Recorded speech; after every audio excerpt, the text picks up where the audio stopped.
On peut pas. Bonjour à Arbida, bonjour à Karpala, bonjour à Donsin et bienvenue à cette nouvelle audience du tribunal de l'actualité sur Burkina. Bonjour à Arbida, bonjour à Karpala, bonjour à Donsin et bienvenue à cette nouvelle audience du tribunal de l'actualité. L'émission qui décrypte pour vous chaque matin les faits et événements marquants d'ici et d'ailleurs.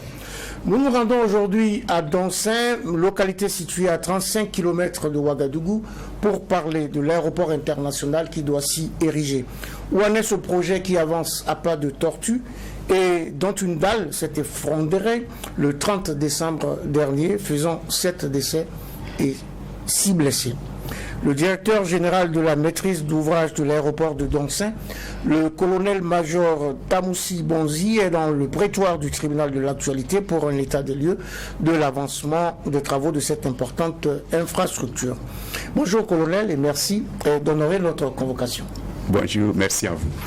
En face de vous, deux des juges de ce tribunal siègent aujourd'hui pour cette audience autour de l'aéroport international de Ouagadougou-Donsin. Bonjour, juge Geoffroy Avara. Bonjour, président. Bonjour, juge Ouetraogo. Bonjour, auditeurs et téléspectateurs. Président, bonjour. Juge Avara, bonjour. Mesdames et messieurs, bonjour. Bonjour à toutes, bonjour à tous. C'est la deuxième audience du tribunal de l'actualité pour cette troisième semaine de l'année 2022 sur la télévision interactive Truc TV et en simultané sur Watt FM, la radio 100% urbaine. Acte 1 de cette audience, la séquence avant-propos des juges que je convoque à présent.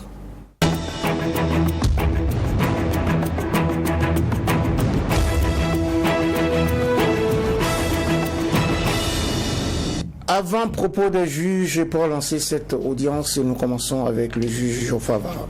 Oui, merci président. Moi, mon avant-propos va concerner la triste nouvelle qui est tombée, parlant d'une cinquantaine de femmes enlevées à Arbinda et aux alentours. On a eu hier le gouverneur de la région qui l'a officialisé. Et donc, pour ceux qui pensaient encore que c'était pas forcément vrai, c'est vrai. C'est des femmes qui ne demandaient rien d'autre que d'aller chercher de l'eau, des plantes en blouse pour pouvoir nourrir leur famille. Et souvent, je vois qu'il y a beaucoup quand on...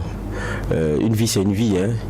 Lorsque souvent c'est des dérives qui viennent d'un certain camp, on dit bon, le respect des droits de l'homme et ceci, oui, ces femmes là, même si c'est face à des terroristes, il faut condamner.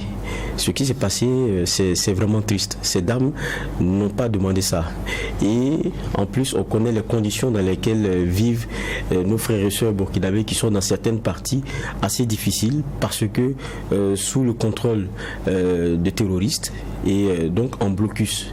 Difficile de voir des acheminements. On se rappelle que même pour ce qui est de Arbinda, dans la zone, il y avait des acheminements qui avaient été faits vers Dibo, et aussi attendaient que ça vienne, mais on sait que la partie est très difficile.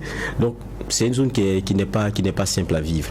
Et vous voyez, des femmes qui sont victimes de rapt comme ça, on ne peut même pas imaginer être à leur place. C'est des femmes qui sont souvent qui vont en brousse avec leurs enfants. Donc imaginez tout cela.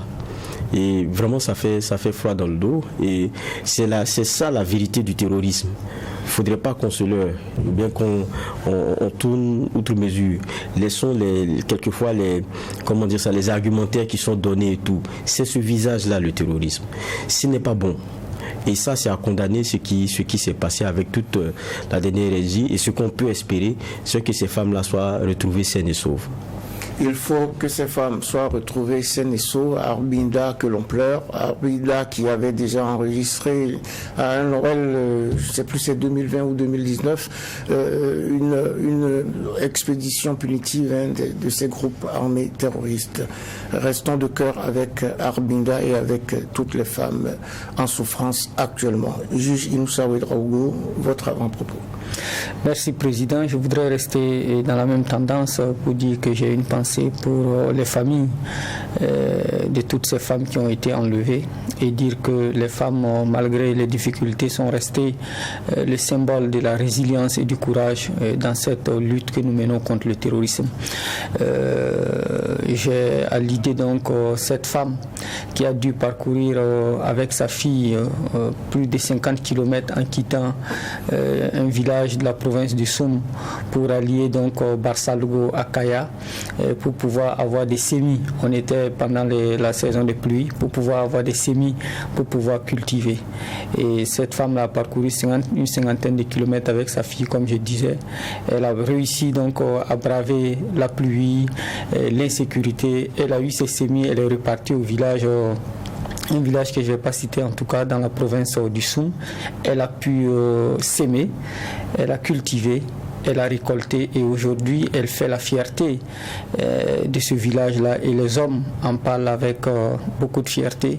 Et je voudrais donc dire que la femme au burkinabé et les femmes du Sahel en particulier restent très résilientes en ce moment et nous voudrons donc leur passer ce message de courage, de détermination, d'engagement et nous viendrons à bout de ce terrorisme-là. Courage et engagement, résilience au-delà des mots, résilience dans la pratique et dans les faits, il faut qu'on y arrive. C'était la séquence avant-propos des juges du tribunal de l'actualité pour cette deuxième audience de la semaine. Une audience consacrée au projet de l'aéroport de Ouagadougou-Doncin avec le colonel-major Tamoussi Bonzi, directeur général de la maîtrise d'ouvrage de l'aéroport de Doncin, Mouadé, c'est bien cela. Avant d'y arriver, voici la fenêtre prisée des généralités. On commence par vous, juge Geoffroy Vara. Moi, je veux qu'on fasse de la pédagogie. La MOAD, c'est quoi ses missions c'est quoi, en fait, la MOAD? La MOAD, donc, maîtrise d'ouvrage de l'aéroport de Doncin. Et comme son nom l'indique, donc, c'est une maîtrise d'ouvrage déléguée. C'est-à-dire c'est la structure qui représente l'État qui est propriétaire donc, de toutes les infrastructures qui vont être réalisées sur la plateforme de l'aéroport international de Doncin. Alors, j'en profite pour donner un peu justement l'architecture des acteurs qui interviennent dans la réalisation des infrastructures. Il y a donc le maître d'ouvrage, qui est en général donc le propriétaire des infrastructures et qui peut confier donc les travaux de réalisation des infrastructures à une entreprise. Et donc voilà, l'entreprise est chargée des travaux et qui peut aussi, si elle estime que les travaux sont d'un niveau de technicité et de complicité élevé, elle peut décider donc de s'associer les services d'un maître d'œuvre. Voilà. Et le maître d'œuvre, c'est celui qui est chargé donc du contrôle et de la surveillance des travaux pour le compte du maître d'ouvrage. Donc c'est lui qui va veiller à ce que l'entreprise fasse les travaux conformément à ses obligations contractuelles, c'est-à-dire en termes donc techniques, quantité, qualité, en termes donc de délai, respect des délais et en termes de coût. Donc voilà un peu l'architecture des structures qui sont chargées généralement de réaliser les infrastructures. Entreprise, maître d'œuvre, maître d'ouvrage. Et la MOAD donc est maître d'ouvrage. Et donc notre rôle principal, en fait, c'est de mettre les moyens financiers à la disposition donc et de l'entreprise et du maître d'œuvre et de faciliter toutes les démarches administratives liées à la réalisation des infrastructures. Voilà notre rôle principal. Je pense que la MOAD, elle est créée c'était 2009. 2009. Maintenant, c'est juste l'année passée qu'elle est mise sous le ministère des Transports. Oui, en 2022, oui. 2022. Expliquez-nous, qu'est-ce qui a concouru à ce changement-là et comment est-ce que ça peut s'expliquer? Non, à l'époque, son Excellence, Monsieur le Premier ministre de l'époque, Monsieur Albert Ouedraogo, à qui j'avais demandé effectivement quelles étaient les raisons. Il m'avait expliqué qu'au niveau du Premier ministère, il entendait se consacrer à la coordination de l'action gouvernementale et puis ne pas avoir à gérer directement des activités qui relèvent donc de l'action sur le terrain. Et donc, il préférait que les ministères techniques assument la tutelle technique donc des projets et lui, il se consacre à la coordination. Et donc, oui. Est-ce que ça change quelque chose en bien ou en mal? Ça aussi, c'est important. Parce que c'est un grand projet quand même. Oui, en bien, on peut dire que le projet donc bénéficie de la proximité des structures techniques de l'aviation civile. Si on peut dire, j'emprunte votre mot à mal, moi je dirais que le projet est d'un niveau stratégique élevé et on pourrait aussi dire que le rattacher à un haut niveau stratégique de décision peut faciliter la prise de décision et accélérer la prise de certaines décisions. Donc voilà ce qu'on peut mettre en balance comme avantage, peut-être un meilleur encadrement technique, inconvénient, on s'éloigne donc de la décision. Voilà. C'est cela. On s'éloigne de la décision alors qu'il faut qu'on reste très près, surtout pour un projet de cette envergure. Inoussa Ouedraogo, des questions de généralité. Merci. Vous avez indiqué que depuis 2009, donc, la MOAD existe. Ça fait donc un peu plus de 12-13 ans que les Burkinabés attendent. Et on ne voit pas grand-chose venir. Et chaque fois qu'on entend parler de la MOAD, c'est parce qu'il y a problème, parce qu'il y a crise. Qu'est-ce qui ne va pas? Pourquoi depuis tout ce temps-là, on a de la peine à décoller? Est-ce que initialement c'est le projet même qui est fait ainsi, ou est-ce qu'il y a des difficultés particulières qui pourraient expliquer donc qu'on mette autant de temps pour pouvoir décoller? Je dois déjà dire qu'effectivement, c'est une lacune de la communication du projet qui fait que chaque fois qu'on en entend parler, c'est quand il y a problème, comme vous le dites. Je pense qu'il nous revient d'améliorer notre communication parce qu'il y a des choses quand même qui se passent donc sur le terrain. Et depuis 2009, il fallait conduire des études d'abord, parce qu'une infrastructure de ce genre, ça nécessite des études approfondies. Il faut conduire des études, il faut mobiliser les ressources financières auprès de multiples bailleurs de fonds. Il faut lancer donc des appels d'offres. Des fois, c'est des appels d'offres internationaux pour recruter donc des prestataires. Donc tout ça, ça prend quand même du temps. Mais quelque chose se passe sur le terrain. Peut-être qu'on aura l'occasion de venir sur le bilan de ce qui se passe. Donc quelque chose se passe sur le terrain et ça ne se passe pas au rythme que tout le monde aurait souhaité. Et cela est dû justement à un certain nombre de difficultés. Il y a la difficulté à mobiliser les financements. Il faut dire qu'aujourd'hui, c'est jusqu'à 8 bailleurs de fonds qui sont engagés et accompagnent l'État dans le financement. Et donc ces bailleurs de fonds, quand il faut les mobiliser, c'est pas le même jour. Voilà, il y en a qui attendent que d'autres bailleurs, que certains s'engagent avant de s'engager. Donc ça a pris du temps pour mobiliser les bailleurs de fonds. Ça a pris du temps pour passer les appels d'offres. Et voilà. Et même quand vous passez des marchés de ce genre, des fois il y a des contestations. Il faut s'arrêter pour vider les contentieux. Voilà. Donc c'est vraiment essentiellement cela qui a expliqué le retard donc au démarrage. Mais je dois dire que depuis 2020, les travaux ont vraiment démarré sur le terrain. Certains avancent à un rythme acceptable, d'autres à un rythme moins acceptable, parce qu'il y a souvent également des difficultés d'ordre financier.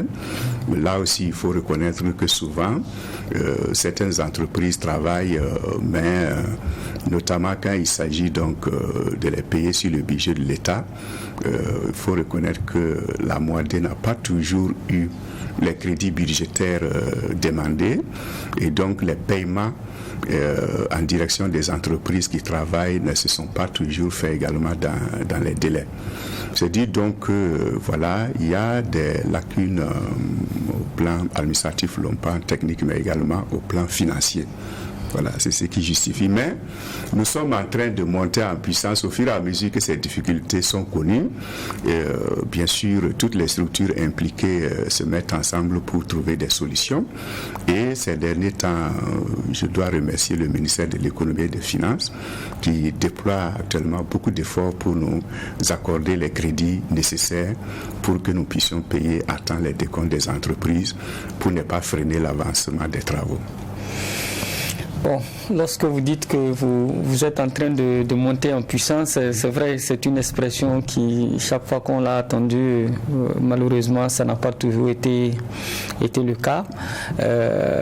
Vous dites que vous montez en puissance au moment où justement la Mouadé, en tout cas, a des difficultés, notamment en ce qui concerne donc l'incident que nous avons. On va revenir sur l'incident dans le corps de l'audience.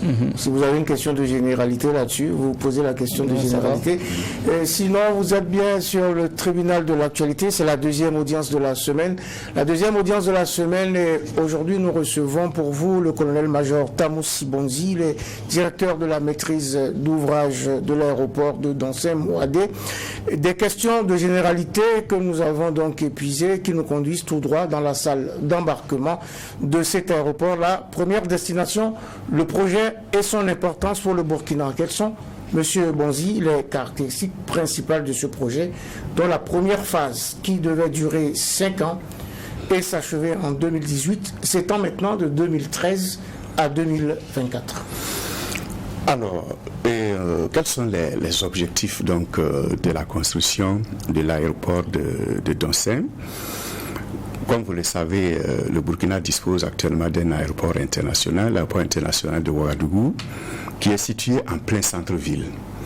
Je pense qu'il est facile de comprendre qu'un aéroport situé en plein centre-ville pose des problèmes de sécurité. On ne le souhaite jamais, mais il suffit qu'un avion rate son atterrissage ou son décollage. Si cela se passe en plein centre-ville, les dégâts peuvent être énormes.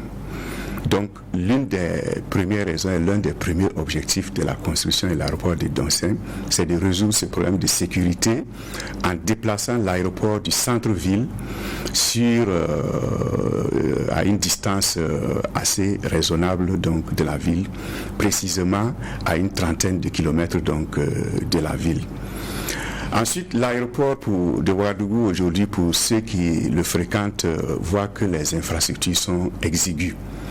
Petite salle d'embarquement et petit hall de formalité, d'enregistrement, de police, etc. Et donc, ces infrastructures aujourd'hui peinent à accueillir 600 000 passagers par an. Donc, capacité est limitée. Les équipements également ont pris un certain âge. Et donc, deuxième raison, c'est quand même de construire un aéroport qui offre une capacité beaucoup plus grande en termes donc de trafic et un aéroport qui offre des équipements et des infrastructures beaucoup plus modernes qui répondent donc aux dernières normes en vigueur en la matière. Et donc, vous avez le site actuel de l'aéroport de Ouagadougou, qui est un site de 426 hectares, qui ne permet pas beaucoup d'extension, de travaux d'extension de l'aéroport. Le site de l'aéroport de Dansem, c'est 4400 hectares, donc 10 fois plus. Donc là aussi, on s'installe sur un site avec une vision à long terme. Par exemple, j'ai dit on va construire un aéroport qui a une capacité d'accueil plus grande. Déjà dans la première phase, l'objectif c'est de pouvoir accueillir 1 million de passagers par an avec des possibilités d'extension pour qu'à l'horizon 2040-2050, on puisse accueillir au minimum 2 millions de passagers par an avec une piste d'atterrissage et de décollage beaucoup plus longue qui peut également recevoir des avions donc, de plus grand gabarit. Donc voilà les objectifs fondamentaux de la construction donc, de l'aéroport de Dansem. Et tout cela fera de cet aéroport avec donc un système de gestion performant qui va être mis en place, fera de cet aéroport un hub en tout cas sous-régional, et la position centrale du Burkina Faso au cœur de l'Afrique de l'Ouest est une position favorable pour faire justement de l'aéroport de Dansem un hub sous-régional.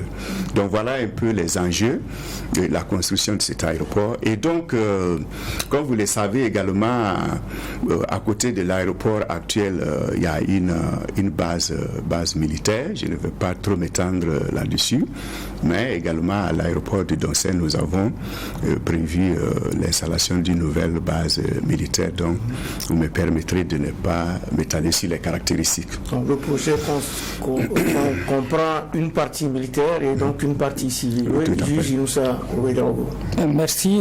Vous indiquez en tout cas que ça serait un hub sous-régional avec toutes les caractéristiques que vous avez données. Certains Burkinabés doutent aujourd'hui de ce que justement ces infrastructures-là ne soient pas dépassées avant même d'avoir été livrées. Qu'est-ce que vous en dites ?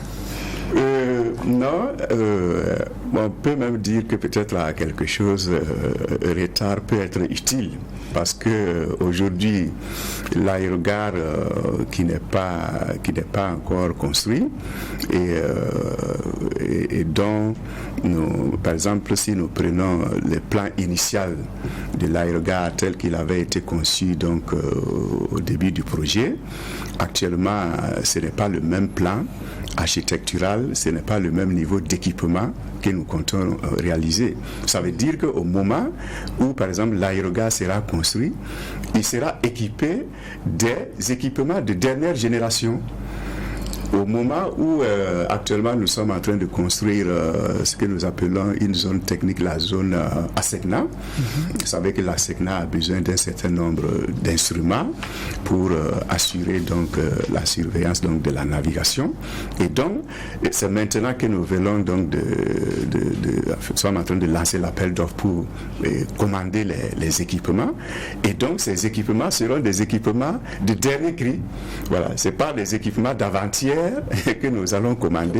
C'est les équipements prévus au début du projet. Non, nous avons fait une mise à jour donc des caractéristiques et donc les équipements qui vont être livrés, au moment où ils vont être livrés, ça sera les équipements de dernier cri. Donc sur ce plan, comme je l'ai dit, à quelque chose de retard pourrait être utile pour justement prendre une longueur d'avance de modernité par rapport aux autres aéroports qui se sont réalisés avant nous. Nous nous attelons en tout cas à profiter du retard pour au moins que ce retard-là serve à quelque chose dans ce domaine précis. Non, mais si j'ai posé la question, c'est aussi parce que quand on regarde les caractéristiques que vous avez données, vous avez dit que ça va accueillir autour de 1 million de personnes. Quand on prend par exemple l'aéroport Blaise Ndiaye à côté à Dakar, c'est vrai que comparaison n'est pas raison, mais ils sont en ce moment à déjà près de 2 millions de personnes qu'ils accueillent dans cet aéroport-là. En Côte d'Ivoire à côté, ils sont à 2 millions et ils veulent même à l'horizon 2026, parce qu'il y a des travaux là-bas en ce moment, passer à près de 5 millions. Et c'est en ce moment que nous sommes à 1 million, on envisage d'être à 1 million de personnes qu'on accueille quand l'aéroport sera prêt. Alors que on veut attendre 2050 approximativement pour aller dans les 2 millions. Et on dit dans ce même contexte-là que ça serait un hub sous-régional avec toutes les commodités. Est-ce que nous ne sommes pas en décalage comparé bien entendu aux aéroports qui nous entourent, que ce soit l'aéroport d'Abidjan, que ce soit à Dakar ou que ce soit même à Lomé à côté? Vous avez raison, les chiffres que j'ai donnés effectivement sont les projections qui ont été faites il y a déjà donc quelques années. L'avantage ici justement, c'est que comme je l'ai dit, nous sommes passés d'un site de 426 hectares à un site donc de 4400 hectares. Et ça veut dire que, et bien sûr, l'exploitant de l'aéroport a pour mission de mettre en place une stratégie pour faire monter rapidement donc le niveau de trafic, c'est-à-dire augmenter rapidement le nombre de passagers. Et donc nous ne sommes pas limités. Voilà. Si après les 2 premières années de mise en service de l'aéroport et avec la stratégie qui est mise en œuvre, on voit qu'on peut atteindre 1,5 million ou 2 millions, on a de l'espace pour étendre rapidement l'aérogare, parce que tout est question également des recettes. Voilà. Si l'opérateur sait tout de suite qu'il peut avoir des recettes, parce que plus le nombre de passagers est élevé, plus ça crée des recettes, rapidement, il fera donc les extensions nécessaires. Il va de son intérêt de faire ces extensions pour accueillir plus de passagers, pour avoir donc plus de recettes. Donc nous ne sommes pas limités. Voilà, et nous espérons effectivement que en fonction donc de l'espace concurrentiel, naturellement nous allons agir en fonction de cet espace-là. Nous allons développer des stratégies pour être concurrentiels. Si les autres ont la capacité d'aller aux chiffres que vous avez donnés, nous aussi nous allons développer donc des stratégies pour atteindre ces capacités. Il faut dire que nous sommes en Afrique et dans la sous-région. Généralement, les statistiques donnent un nombre donné de passagers par rapport à toute l'Afrique, par rapport à la sous-région, et chacun donc de nos pays va s'arranger pour grignoter au maximum sur ce potentiel général qui concerne la sous-région ou l'Afrique.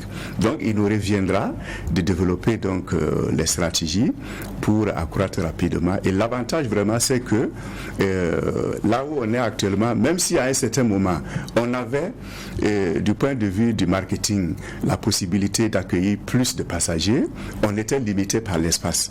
Cette fois-ci, on n'est plus limité par l'espace. Donc dès qu'on a la possibilité d'accueillir X passagers, on peut réaliser tout de suite les infrastructures capables d'accueillir ces X passagers. Oui, mais monsieur le directeur général, la question du juge demeure. Pourquoi ne pas se donner dès le départ ces ambitions-là de pouvoir accueillir un nombre de passagers conséquent pour tenir la concurrence? Pourquoi partir de 1 million alors que dans la sous-région, on est déjà quasiment à 2 millions minimum? C'est ça la question. Pourquoi dès le départ, alors que le projet a déjà pris énormément de retard, pourquoi ne pas se dire, bon, cet aéroport, la première phase doit être achevée en 2024, mais il nous faudra accueillir 3 millions de passagers par an. Non, lorsqu'on fait un investissement, il y a le coût de l'investissement et il y a le calcul donc du retour sur investissement. Voilà. Lorsque vous partez de 600 000 passagers par an et que vous voulez donc construire un aérogare, et en fonction du nombre de passagers que l'aérogare peut prendre, vous allez le dimensionner. Et plus il est grand, plus il est coûteux. Et plus il est coûteux, plus si vous partez donc des chiffres que vous avez actuellement, plus vous allez mettre un nombre d'années pour récupérer donc votre investissement, et plus vous allez avoir des difficultés à avoir même des financiers qui vont vous accompagner.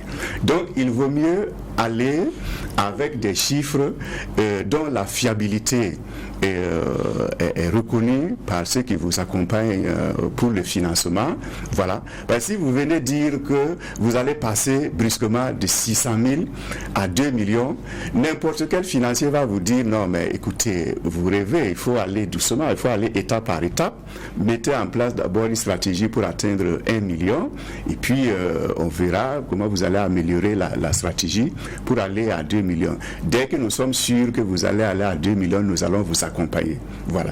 Donc c'est toutes ces données-là qu'il faut prendre en compte pour ne pas également faire un gros investissement dès le départ et avoir un retour sur investissement qui va prendre du temps et avoir des difficultés naturellement, avoir des financiers qui vont vous accompagner. Donc c'est une manière d'être réaliste.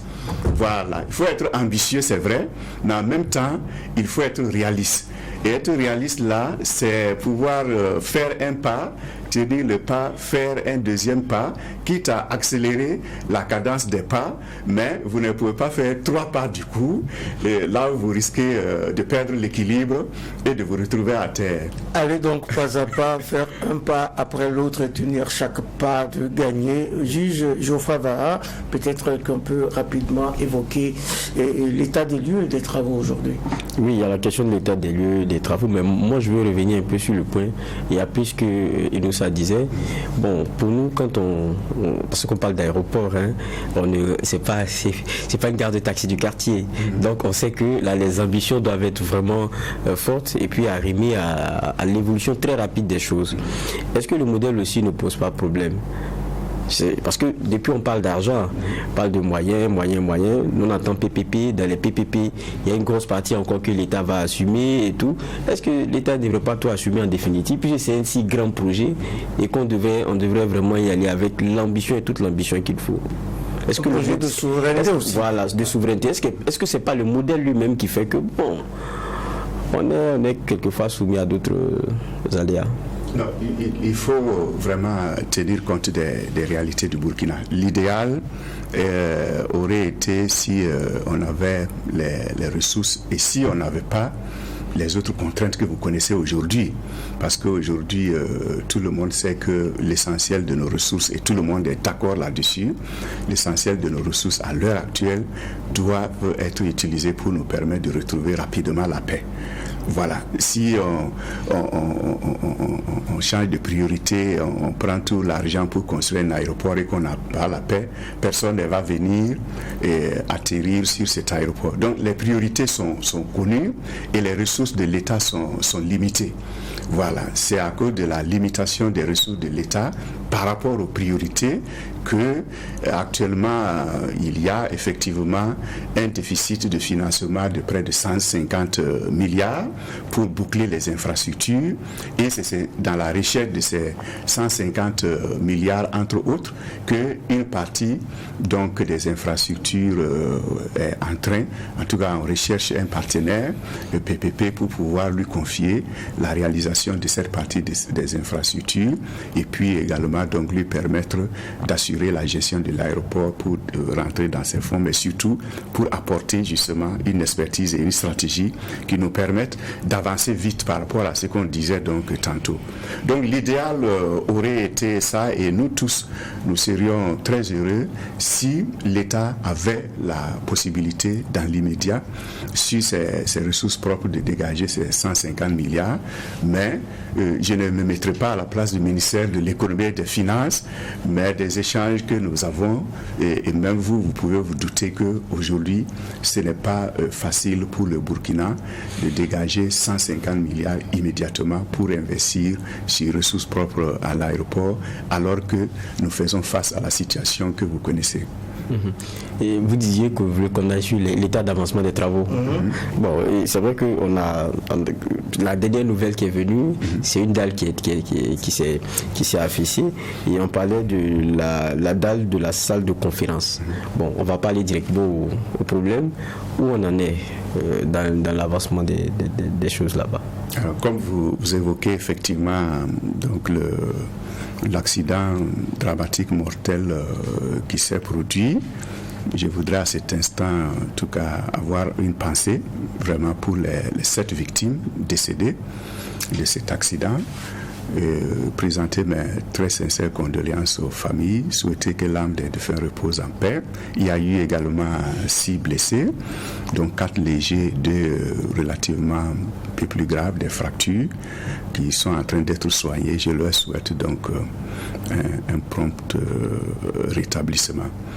Alors, effectivement, il s'agit donc de la dalle de la salle de conférence du bâtiment administratif de la base militaire qui est en construction donc sur la plateforme aéroportière de l'aéroport de Donsin. Comme je le disais tantôt, il y a des infrastructures pour l'aviation civile et il y a les infrastructures pour cette base militaire. Donc là où ça s'est passé, c'est vraiment au niveau donc des chantiers donc de la base militaire. Oui. Qu'est-ce qui s'est passé exactement? Est-ce que vous pouvez nous expliquer? Alors, ce qui s'est passé exactement, c'est que il y a une dalle qui s'est effondrée au moment où les ouvriers étaient en train de couler le béton de cette dalle. Voilà, il s'agit d'une dalle pleine, ce qu'on appelle donc une dalle pleine, qui est réalisée avec du béton et du fer à béton. Et c'est une dalle d'une superficie de 26 mètres sur 17. Et c'est une dalle qui est située à une hauteur d'à peu près 9 mètres.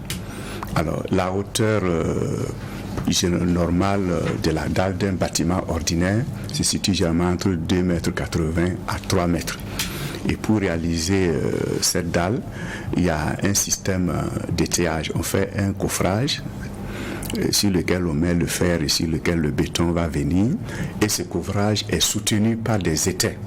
Voilà. Et la hauteur habituelle des étais, c'est la hauteur de la dalle d'une maison normale. Ici, comme nous sommes à 9 mètres, il a fallu faire un étayage par palier. C'est-à-dire on met des étais à 3 mètres et quelques, on met des planches, on remet des étais, on met des planches, on remet des étais pour atteindre donc la hauteur de 9 mètres. Alors c'est une technique qui a été utilisée sur ce même chantier par la même entreprise sur 3 autres bâtiments avant le dernier bâtiment dont la dalle devait être coulée. Et donc c'est ce système d'étayage là qui s'est effondré du coup au moment où les ouvriers étaient au-dessus en train donc de mettre le béton dans le coffrage et entre les ferraillages qui avaient été mis en place. Et donc c'est forcément le système d'étayage qui a cédé et qui a entraîné donc dans sa chute et la partie de la dalle qui était déjà coulée, parce que les opérations de coulage de la dalle ont commencé ce jour-là à 11h et c'est à 14h30 que la dalle s'est écroulée. Ça veut dire qu'une bonne partie du béton était déjà mise en place. Donc voilà ce qui s'est passé sur le terrain. Il y a des enquêtes qui avaient été envisagées. Est-ce que ça a commencé? Où en êtes-vous? Est-ce qu'on a déjà les résultats? Alors, dès que cela s'est passé, je dois rapidement souligner que bien sûr, des opérations de secours se sont organisées. Toutes les autorités, en commençant par le ministre en charge du transport, ses collègues, le gouvernorat, étaient sur les lieux. Le procureur du Faso, près le tribunal donc, de première instance de Signaré, a été saisi.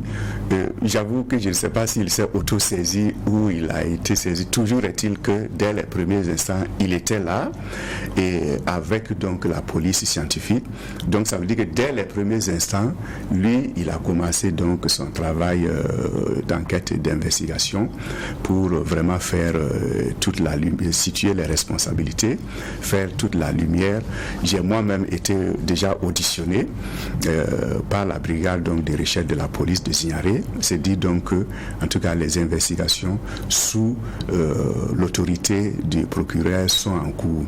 Le laboratoire national des bâtiments et des travaux publics a été réquisitionné par le procureur pour faire une expertise technique, pour donc peut-être déterminer les causes techniques de l'accident. L'ordre des ingénieurs du génie civil s'est auto-saisi à envoyer donc une mission sur le terrain pour elle aussi vérifier et déterminer peut-être les causes techniques de l'accident. Au niveau du ministère en charge des transports et de la MOAD, nous avons bien sûr ordonné la suspension à l'entreprise et à la mission de contrôle, de suspendre les travaux et de prendre toutes les dispositions pour sécuriser les lieux pour que les enquêtes puissent se faire vraiment dans de bonnes conditions. Donc le procureur va certainement à son rythme. Moi je ne sais pas à quel moment il pourra donner les conclusions de son enquête, mais en tout cas ces enquêtes ont été déclenchées dès les premières heures de la survenance donc de l'accident. Les enquêtes ont démarré dès les premières heures de la survenance de cet accident. Nous recevons aujourd'hui Tamoussi Bonzi. Il est colonel-major de l'armée burkinabé, mais c'est un ingénieur de conception en génie mécanique. Il est expert en management des organisations. Il connaît un rayon sur la gestion des grands travaux, puisqu'il était déjà sur Samandeni. Donc c'est quelqu'un qui connaît bien ce secteur-là. Et donc il est est sur le tribunal de l'actualité aujourd'hui. Geoffroy Vara, vous poursuivez sur l'état des lieux des... Bon, avant l'état des lieux, c'est clair que quand on regarde ce qui est arrivé et qui est malheureux, on pense déjà aux victimes et à leurs familles. Bon, ça va forcément ralentir les travaux, mais je me pose la question à quelle échelle? Parce que vous dites il s'agit de procédés déjà faits sur 2 ou 3 chantiers de construction concernant l'aéroport. Donc c'est pas nouveau. Cette fois-ci, la dalle elle a cédé. Et je pense qu'il y a le laboratoire national des travaux publics là qui se penche sur la question. Donc tant qu'on n'a pas su ce qui s'est passé, c'est clair que la méthode ne peut pas être répétée ailleurs. L'entreprise, comment elle fait? Elle est suspendue pour les travaux sur l'entièreté du site, ou mais c'est seulement concernant ce qui est arrêté, c'est seulement concernant, pour ce qui est de l'entreprise, je veux dire, c'est seulement concernant la salle de conférence. Qu'est-ce qu'il en est? Alors, il faut dire que les travaux qui se déroulent actuellement sur le site donc, de l'aéroport de Doncin sont divisés en 12 lots, confiés à 12 entreprises différentes, okay. Ouais, et à 6 missions de contrôle. Et rien que sur la base militaire, nous avons 5 lots. Et l'entreprise en question n'a qu'un lot. Okay. Voilà, elle n'a qu'un lot sur les 5. Voilà. Donc, ça veut dire qu'il y a des lots de terrassement, il y a des lots de construction d'autres bâtiments qui, bien sûr, ne sont pas concernés et qui ne sont pas impactés par l'accident. Sur la base militaire, en réalité, il y a une centaine de bâtiments qui sont en construction, dont les grosses œuvres, la plupart de ces bâtiments-là sont terminés. Et c'est sur cette centaine de bâtiments que une partie d'un des bâtiments a vraiment cédé. Naturellement, tous les bâtiments qui relevaient donc du lot de l'entreprise en question, comme nous avons suspendu l'exécution du marché, c'est la construction de ces bâtiments-là s'arrête. Mais en termes de délai global, cet incident-là ne peut pas, c'est pas cet incident-là, cet accident dramatique, il faut le reconnaître, qui va jouer sur le délai global de réalisation de l'aéroport. D'accord. Justement, donc quel est le niveau d'avancement aujourd'hui? Le niveau d'avancement, donc, pour aller rapidement, alors, les travaux qui sont en train d'être réalisés sur le site aéroportuaire représentent à peu près 60% des infrastructures que nous devons y réaliser. Voilà, les autres 40%, c'est ce qui doit être réalisé par le partenaire à qui on va donc traiter en mode PPP. Alors, donc, sur ces 60% d'infrastructures qui sont réalisées par ce que nous appelons la maîtrise d'ouvrage public, c'est-à-dire l'État, le budget de l'État et la contribution des 8 bailleurs de fonds, nous sommes à un taux d'exécution de 57%. Le taux de réalisation. Il s'agit de la piste d'atterrissage, de la zone ASECNA, de la base militaire bien sûr, des bâtiments de la police, de la douane, de la gendarmerie, des structures de l'aviation civile, de la voirie, parce que nous avons près de 40 km de voirie, les parkings, etc. Donc c'est tout ça là qui est aujourd'hui réalisé à 57% de taux de réalisation. Bon, en dehors de la plateforme, nous avons bien sûr les voies d'accès. Comme l'aéroport n'étant plus en centre-ville mais à plus de 30 km de Ouaga, il faut créer des voies d'accès. À ce niveau, nous avons prévu 3 voies d'accès. 2 bretelles, une bretelle qui va aller de la route de Zignaré à l'aéroport, 12 km, une bretelle qui va de la route qui passe par Pabré à l'aéroport, 12 km, et une voie d'accès direct qui doit aller du rond-point de Kosodo à l'aéroport en contournant le barrage de Lumbila, à peu près 25 km. Alors les 2 bretelles sont réalisées aujourd'hui, la voie d'accès rapide n'est pas encore réalisée. Voilà, donc là, nous pouvons dire qu'on se situe autour de 33% pour la réalisation donc des voies d'accès. Ensuite, il fallait bien sûr déplacer, réinstaller les populations. Voilà, les populations de 9 villages ont été déplacées et réinstallées donc sur des sites aménagés à cet effet, dans un programme que nous appelons le plan de gestion environnementale et sociale. Ce plan est réalisé aujourd'hui à plus de 98%. Voilà, il reste vraiment des travaux résiduels d'aménagement, d'assainissement au niveau de certains sites d'accueil. Donc voilà un peu le niveau d'avancement. Bon, là où, bien sûr, le niveau d'avancement est zéro, c'est la partie qui doit être réalisée en mode PPP et c'est l'aérogare. C'est l'aérogare et bien entendu, même si nous finissons de réaliser la piste d'atterrissage et qu'il n'y a pas d'aérogare, il n'y aura pas d'aéroport. Parce qu'on ne peut pas amener des passagers, ils vont atterrir sur une piste et ne pas avoir donc un aérogare pour les accueillir. Et voilà. Dans tous les cas, vous avez prévu que l'opérationnalisation de cet aéroport-là, on peut l'envisager dans le premier semestre de 2024. Est-ce que cette date-là tient toujours? Non. Et pourquoi? Cette date ne tient pas. Cette date avait été arrêtée sur la base donc de l'option qui devait confier les travaux de réalisation de l'aérogare et les autres infrastructures annexes d'un montant de exactement 144 milliards. Et alors vous savez qu'à ce sujet, il y a une convention qui a été négociée. Et signée avec la société d'économie mixte Aéreo. Voilà, tout le monde a Meridiam en tête. Bon, en réalité, Meridiam est un actionnaire. Il est l'actionnaire principal, bien sûr, de Aéreo.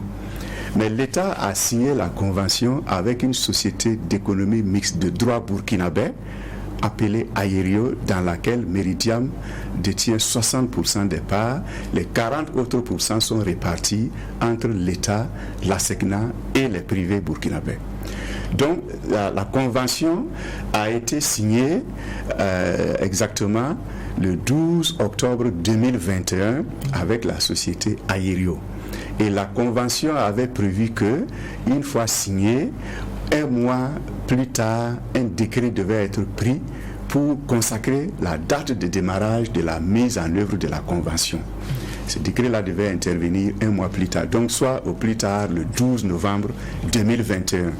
Sur cette base, le concessionnaire, c'est-à-dire donc le partenaire Aéreo, avait un an à partir donc de cette date butoir du 12 novembre pour mobiliser les financements. Un an.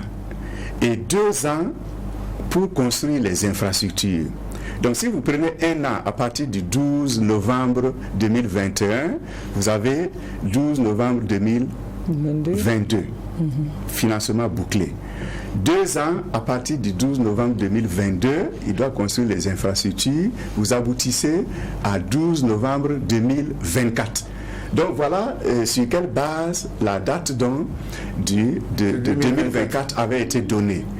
Alors, il se trouve que le 12 novembre, jusqu'au 12 novembre, le décret qui devait être pris pour lancer donc la mise en œuvre de la convention n'a pas été pris.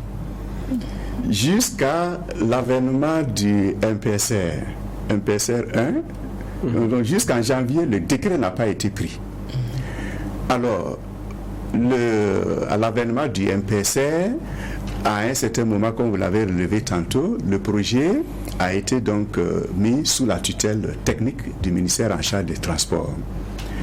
À partir de ce moment, les services techniques, les structures techniques de l'aviation civile et les partenaires sociaux ont dit qu'elles souhaitaient faire une lecture approfondie de la convention pour s'assurer que vraiment elle répond à leurs attentes. Voilà. Et donc, un processus de relecture de la convention a été initié au sein du ministère en charge des Transports, qui a compris les partenaires sociaux, donc les syndicats et les services techniques du ministère. Et cette relecture a consisté à faire des observations.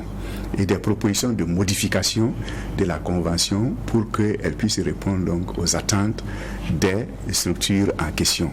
Et comme la Convention a été co-signée par le ministre de l'économie et des finances et le ministre en charge des transports, le ministère en charge des transports seul ne peut pas demander des modifications à la Convention sans s'accorder avec le ministère de l'économie et des finances. Donc à l'heure actuelle, les deux ministères sont en train de s'accorder sur les modifications qu'elles vont demander à la Convention. Et une fois que les deux ministères se seront accordés, elles devraient en principe soumettre aux partenaires aériaux ces modifications et des négociations vont s'engager. Elles peuvent aboutir à un terrain d'entente. Voilà. Tout comme elles peuvent aboutir à une situation où, Aério dit vraiment les modifications que vous demandez, si je dois les appliquer telles quelles, la convention n'est plus, ce n'est plus rentable pour moi. L'État aussi peut dire, vraiment, si telle ou telle modification n'est pas introduite, vraiment la convention aussi ne sert plus mes intérêts. Ce n'est pas le scénario que nous, au projet, qui sommes soucieux comme vous, de délai de mise en service de l'aéroport auront souhaité, mais c'est des scénarios probables. Voilà. Et donc nous sommes aujourd'hui dans l'attente et dans l'incertitude et dans l'incapacité, bien sûr, d'avancer une date de mise en service de l'aéroport tant que nous n'avons pas épuisé la question de la mise en œuvre ou non de la convention. Voilà, donc voilà un peu. Mais justement, cette convention, on a vu que le chef de l'État, Ibrahim Traoré, a annoncé que ces conventions-là vont être suspendues et les textes relus. Oui. Et quelles sont les implications et les conséquences éventuellement de cette décision-là sur la suite du projet? Alors, si je comprends donc ce qui a été dit, la convention suspendue et les textes relus, et moi je dis c'est ce qui est en train de se faire actuellement. Puisque la convention n'est pas mise en œuvre. La convention a été signée, le décret qui devait servir en fait d'ordre de service pour dire maintenant la convention est mise en œuvre, ce décret n'ayant pas été signé, la convention est suspendue de fait. Elle n'est pas mise en œuvre. Et la relecture de la convention a démarré depuis pratiquement le mois de mai 2022 au sein du ministère en charge des transports et des séances de travail ont eu lieu au mois donc de décembre, depuis le mois de décembre, avec le ministère en charge de l'économie et des finances pour s'accorder. Voilà. Bon, pour moi, en tout cas, c'est une relecture qui est en cours. Donc, je pense que ce qui est en train de se faire va en droite ligne de ce que le chef de l'État a dit. Et les conséquences, comme vous le dites, ça dépend maintenant de l'aboutissement du processus. Voilà. Si le processus de relecture et d'éventuelles renégociations avec le concessionnaire aboutit à un accord, et nous allons, à partir du moment où cet accord est acté et que le décret est donc pris pour dire la mise en œuvre de la convention démarre, il faudra compter 3 ans. Bon, on peut demander au concessionnaire d'accélérer, mais grand minimum, ça va être 2 ans et demi avant qu'on ait l'aéroport. Si d'aventure on aboutit à une résiliation ou à une renonciation à la convention, on sera obligé d'envisager maintenant une autre solution pour le financement de ces infrastructures qui devaient être réalisées par le concessionnaire. Évidemment, cela va encore rallonger, bien sûr, les délais.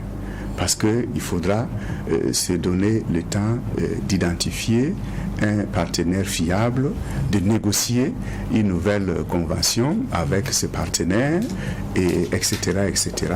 Donc, de toute évidence, il y aura un impact sur le délai de mise en œuvre. Mais tout dépendra de la solution qui va être retenue et des dispositions que l'État aussi sera prêt à prendre pour accompagner la mise en œuvre donc, de ces nouvelles options. en tout état de cause, au niveau de la Mouadé, nous sommes une structure d'exécution et nous attendons les orientations des autorités politiques et nous les aidons à concevoir la mise en œuvre pratique des orientations que ces autorités vont prendre. Alors, ce que vous nous dites, monsieur le directeur général, je rappelle d'ailleurs que nous recevons aujourd'hui le directeur général de la Mouadé. La Mouadé, c'est la maîtrise d'ouvrage de l'aéroport de Dancin. L'aéroport de Dancin, situé à 30-35 km de Ouagadougou et qui devait être donc l'aéroport de référence pour le Burkina. Ce que vous nous dites, c'est que vous êtes suspendu aujourd'hui à ces réglages administratifs, et donc le chantier lui aussi il est suspendu? Non, le chantier, la partie qui est suspendue, c'est la partie qui doit être réalisée par le concessionnaire. L'aérogare principalement, le pavillon présidentiel, et puis voilà.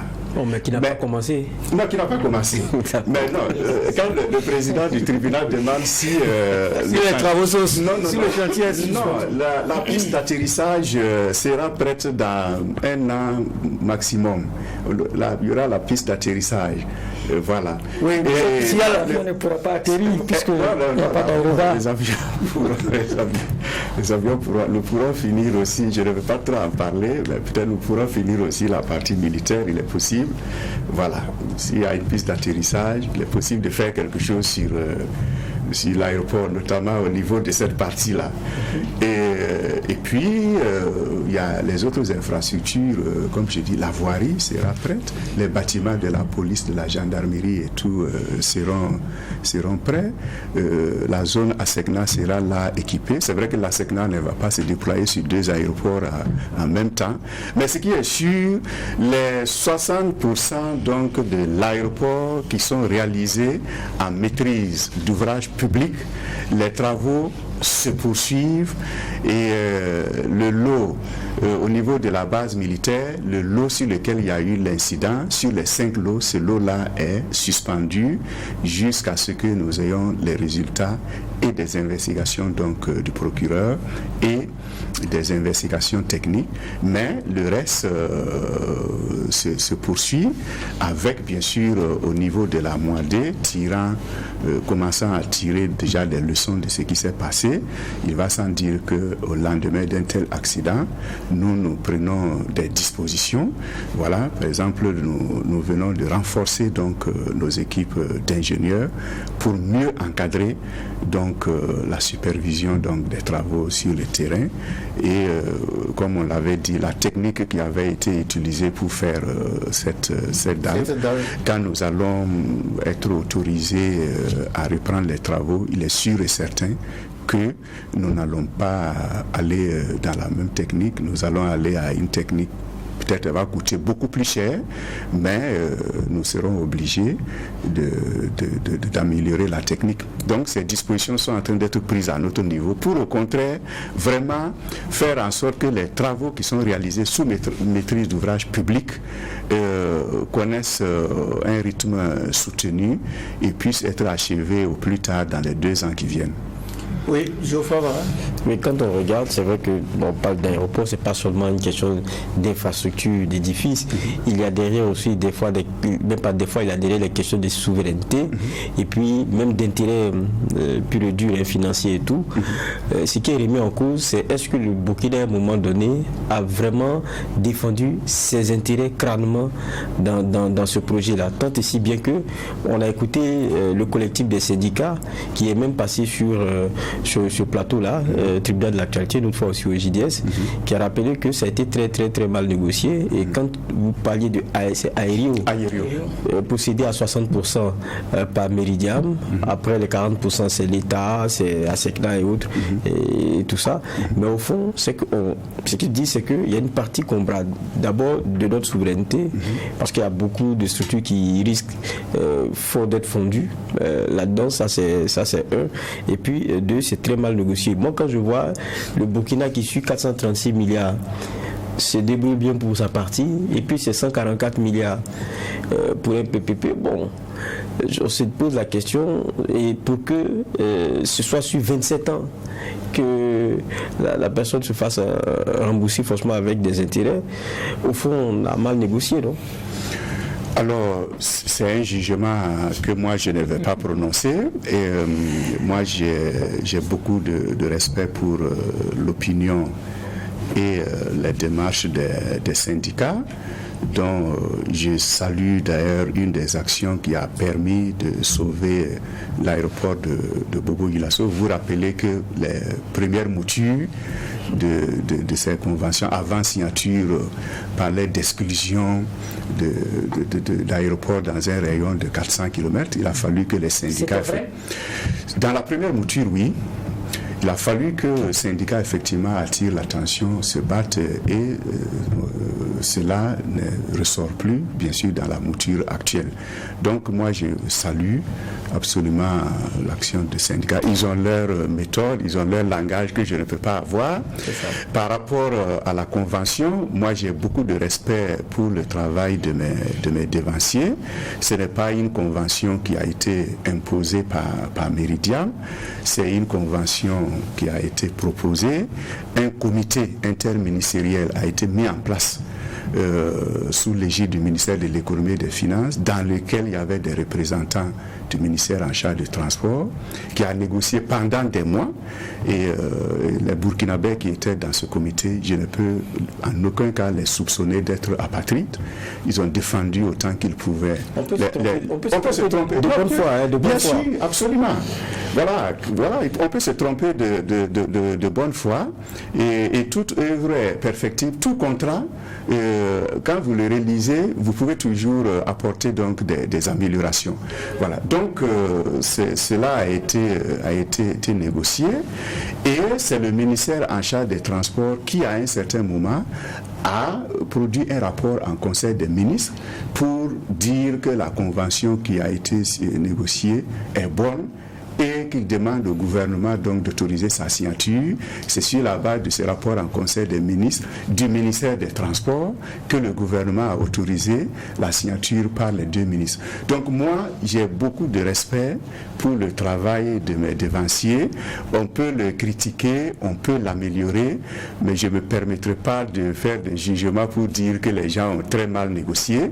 Les observations qui ont été faites aujourd'hui sur la convention, il y en a que moi je trouve pertinentes et qui méritent effectivement d'être posées devant le partenaire, et de voir avec le partenaire si on peut trouver un terrain d'entente pour aboutir à une convention effectivement qui prenne en compte les préoccupations légitimes qui ont été soulevées par les partenaires sociaux et par les services techniques. Mais tout cela peut se faire sans que nous ne portions des jugements assez sévères les uns envers les autres. Les syndicats sont de très bonne foi. Les gens qui ont négocié la convention avant sont de bonne foi. Nous sommes tous de bonne foi, et dans cette bonne foi, nous allons tous conduire le processus pour défendre au mieux les intérêts. Monsieur le DG, cette histoire de 27 ans d'exploitation de notre aéroport, c'est vrai? Ce n'est pas nouveau, c'est vrai. C'est vrai et ce n'est pas nouveau. Expliquez-nous, ça veut dire quoi? Pendant 27 ans, c'est eux qui exploitent, qui prennent leur argent, et nous, ça veut dire que nous, expliquez-nous. Oui, d'accord. Voilà, on veut comprendre. D'abord, j'ai dit c'est une société d'économie mixte de droit burkinabé. Elle est installée au Burkina, elle paie des impôts au Burkina, et si elle fait des bénéfices, après les impôts, il y a des dividendes qui sont répartis, et ces dividendes-là, Meridiam n'a que 60%, la partie nationale a les 40%.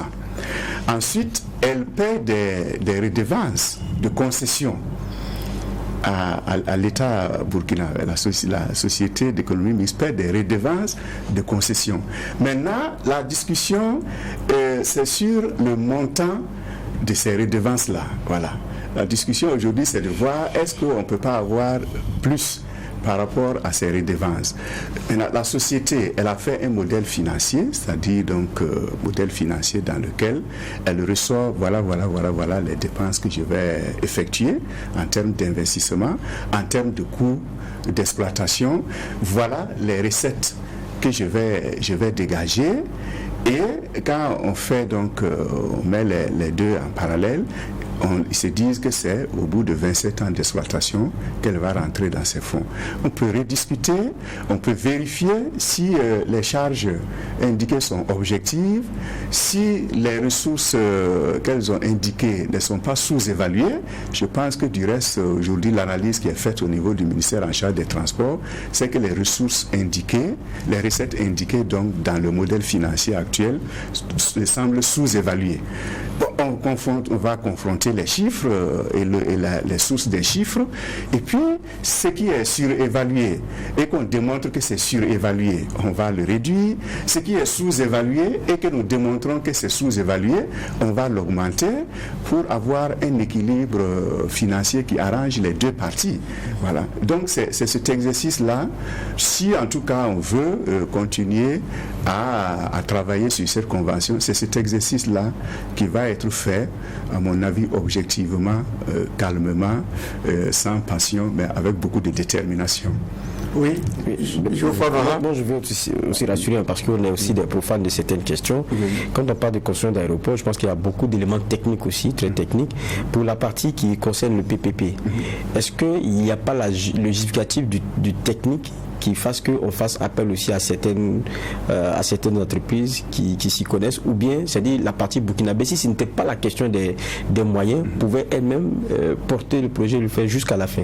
Non, il y a quand même deux aspects. Il y a la partie, bien sûr, des moyens financiers, voilà, les moyens financiers, mais il y a que... Déjà, en 2000, il y a une loi qui a été prise par l'Assemblée nationale qui a autorisé la privatisation de l'aéroport de Ouagadougou et de Bobo-Dioulasso. Bon, on peut y adhérer ou ne pas adhérer, mais il y a une approche qui pense que pour la gestion d'un certain nombre de choses, le privé est plus efficace que l'administration publique. C'est dans ce sens-là que un certain nombre de structures ont été privatisées, on a autorisé leur privatisation. Moi, je ne rentre pas dans le débat pour savoir si c'est... Voilà. Mais en tout cas, la loi a autorisé. Ensuite, il y a une stratégie qui a été élaborée au niveau donc du ministère en charge des Transports, et cette stratégie, effectivement, a prévu que la gestion, l'exploitation donc de l'aéroport de Ouagadougou, qu'il soit à Ouagadougou ou à Doncin, soit confié donc à un opérateur privé. Pour le cas de Meridian, par exemple, on se dit que c'est des gens qui ont de l'expérience. Je parlais tantôt, au début de l'émission, nous avons parlé de l'accroissement du trafic. Alors, pour accroître le trafic, il faut quelqu'un qui a un carnet d'adresses, qui peut faire venir des compagnies. Donc, on se dit qu'un opérateur qui a une certaine expérience dans le domaine de la gestion des aéroports peut contribuer justement à mettre en œuvre une stratégie qui permet l'accroissement rapide donc, du trafic aussi bien de passagers que de fret. Donc en fait, ce sont ces approches-là qui ont amené à dire on confie la gestion. On pouvait même réaliser intégralement nous-mêmes l'aéroport et confier malgré tout la gestion à un privé. Okay. Voilà, un concessionnaire privé. Bien sûr, le modèle financier allait être totalement différent parce qu'en ce moment, le privé ne peut pas prévoir dans son modèle financier des ressources pour se faire rembourser les investissements, mais il va prendre des ressources pour ses charges de fonctionnement, etc. Donc, voilà, ce n'est pas forcément lié au fait qu'on n'a pas les moyens financiers pour financer ces infrastructures. C'était lié à une approche qui disait que bon, il faut confier la gestion à quelqu'un qui a de l'expérience, qui a un carnet d'adresses, qui peut mettre en œuvre une stratégie pour justement faire monter en puissance rapidement l'aéroport. Alors nous avons eu un bonus de temps avec la régie que nous remercions. Alors peut-être pour... Vous avez encore une préoccupation? Parce que c'est les explications. Allez-y avec votre préoccupation avant qu'on arrive... Ça nous donne aussi des clés de lecture. Donc ça veut dire que pour ce qui était c'est aérien.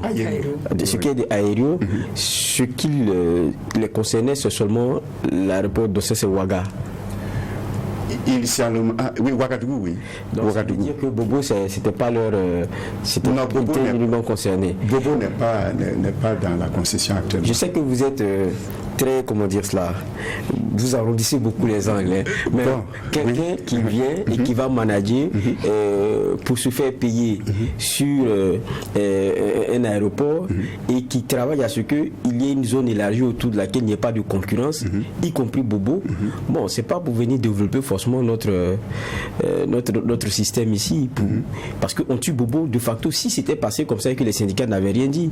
Donc au fond, moi je me demande, est-ce que vraiment on a bien regardé au départ, parce que si c'est les syndicats qui vont venir vous dire qu'on risque de tuer Bobo si on signe en l'état, ça veut dire que qui était assis autour de la table pour discuter? Ça m'étonne quand même. Bon, parce qu'on est en train de tout donner à quelqu'un qui va tuer Bobo, qui va se faire payer à Ouaga, et puis bon, nous on va se débrouiller après sur la question de nos déplacements et du développement sur la question du transport aérien, et ça pendant 27 ans, c'était quand même gros. Hein? Le concessionnaire est un homme d'affaires qui défend ses intérêts. Ça, on est d'accord. Voilà. Et il revient au Burkina de défendre ses intérêts. Et moi, je suis convaincu qu'il y a suffisamment d'intelligence au Burkina pour, s'il y a des pièges éventuels, pour les déjouer. Et c'est ça, j'ai salué l'action effectivement des syndicats. Les syndicats, bien sûr, eux-mêmes ne travaillent pas en dehors des structures techniques au sein desquelles elles sont. Voilà. Et peut-être on n'aurait même pas pu dire simplement les syndicats, c'est les structures de l'aviation civile dans lesquelles il y a les syndicats qui ont perçu effectivement cela et qui l'ont refusé. Mais on ne peut pas reprocher à un homme d'affaires de chercher à créer les conditions les plus favorables pour lui pour mener son affaire. Voilà, et c'est ça l'objet justement des négociations qui ont été âpres et qui vont continuer à être âpres jusqu'à ce que on aboutisse à quelque chose ou on n'aboutisse pas à quelque chose. Voilà, chacun va défendre bec et ongle ses intérêts. Alors, Youssou Ouedraogo, peut-être pour terminer. Oui, justement, c'est là où quand on regarde, on a l'impression qu'on va être floué si on ne regarde pas de plus près justement ce partenaire-là la Mouadé justifie justement le choix de ce partenaire par le fait que ce dernier va apporter son expertise et son expérience dans la gestion des aéroports pour qu'à terme l'aéroport de Dossin soit justement un hub sous-régional. C'est là que j'avais avancé les chiffres au départ pour montrer que ce monsieur-là qui nous fait rêver, qui nous vend son projet et qui va faire de nous un hub sous-régional, va faire en sorte qu'on va atteindre probablement vers l'horizon 2050 pour pouvoir accueillir 2 millions de personnes, 2 millions de passagers par an au Burkina. Alors que, comme je disais, dans la sous-région, actuellement, il y a déjà des hubs qui sont déjà à 2 millions. Ça veut dire qu'au moment où en 2050, nous, on sera en train de chercher 2 millions, les autres seront dans 10 millions, 15 millions. Est-ce que c'est ambitieux de notre part? Les ambitions vont être révisées. Forcément, les ambitions... Non, j'ai dit, il faut simplement être réaliste. Voilà. Pendant que les autres sont à 2 millions, nous sommes à 600 000. Diviser 600 000, 2 millions par 600 000, vous verrez que nous sommes au tiers. Bon, il ne faut pas confondre ambition et rêve fou. Voilà, oui, on peut être ambitieux, mais l'ambition, voilà, c'est à travers un projet qui se construit pas à pas. Donc moi je dis, voilà, passer d'un trafic de 600 000 à la première version d'un aérogare d'1 million, qui peut être étendu en moins d'un an. Si on voit qu'on peut passer à 2 millions, un an suffit pour étendre l'aérogare et puis passer à 2 millions, 3 millions. Le souhait à nous tous là, c'est de passer, voilà. Mais il y a les pays avec lesquels vous faites la comparaison, bon, principalement la Côte d'Ivoire, bon, le Sénégal. bon, c'est des pays, il faut reconnaître que pas seulement dans le Togo, parce qu'effectivement, bon, le Togo, je ne connais pas exactement les chiffres aujourd'hui, bon, mais je pense que le Togo, lui aussi, on se met en place. Bon, on peut quand même revenir au niveau de certains pays. Mais certains, il faut reconnaître aussi que, pas seulement dans le domaine de l'aviation, mais dans d'autres domaines, ils ont quand même une très grande longueur d'avance sur nous. Et nous allons nous atteler à poursuivre pour rattraper notre retard. Mais moi, je dis, rien ne limite nos rêves, mais il faut que nos ambitions soient réalistes.